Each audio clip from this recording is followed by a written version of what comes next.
Picture this. A billionaire walks into a room to make a decision worth $100 million. And the room is empty. Not because people got fired, because the people were never invited. Everyone thinks AI replaces cashiers, drivers, easy jobs. But AI's first real target isn't the bottom, it's the toll booths at the top. The middlemen, the expensive advisors, the gatekeepers who charge you for access to decisions. Because when expertise becomes a commodity, the professional rich have a problem. Welcome to the blueprint. Here's the uncomfortable truth.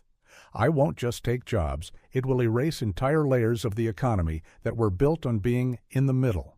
Let's talk about the part nobody wants to say out loud. A huge chunk of modern wealth comes from being the middle step. Not owning the factory, not building the product, just standing between uncertainty and action.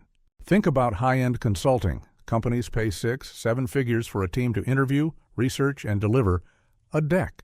AI takes that same workflow and compresses it into minutes. Because the secret sauce was never magic. It was pattern recognition, plus time, plus scarcity. AI destroys the scarcity first.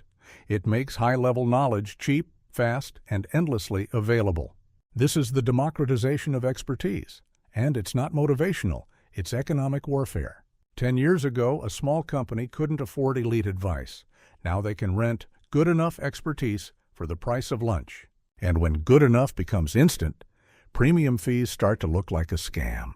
The first thing AI replaces isn't a job title, it's the justification for a price. Now apply that to brokers, agents, and intermediaries, the people paid to connect A to B. Matching used to be a moat.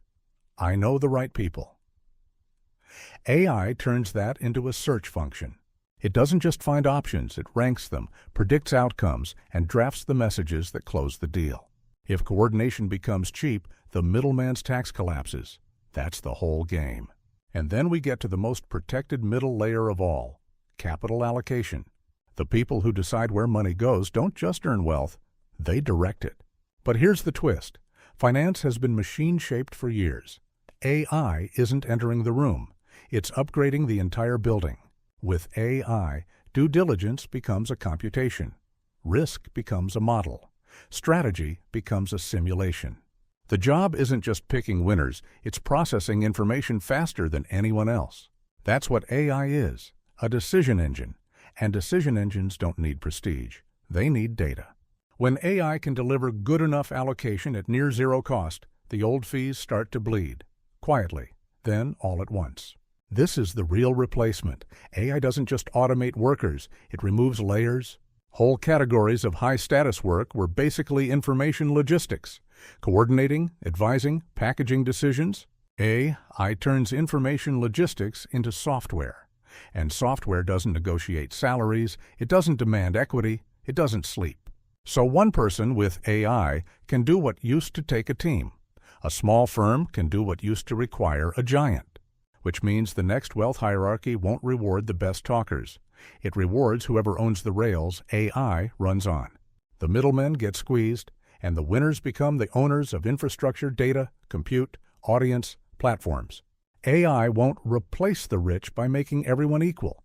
It replaces the rich by changing who gets to be rich. So here's the question that decides your future in an AI economy. When expertise is cheap and middlemen are optional, what do you own that AI can't copy? Because the next era won't be won by the people in the middle. It'll be won by the people who control the gate after the gate disappears. If this video gave you a fresh perspective, don't forget to subscribe so you can lock in your place in this new economic order. See you in the next episode.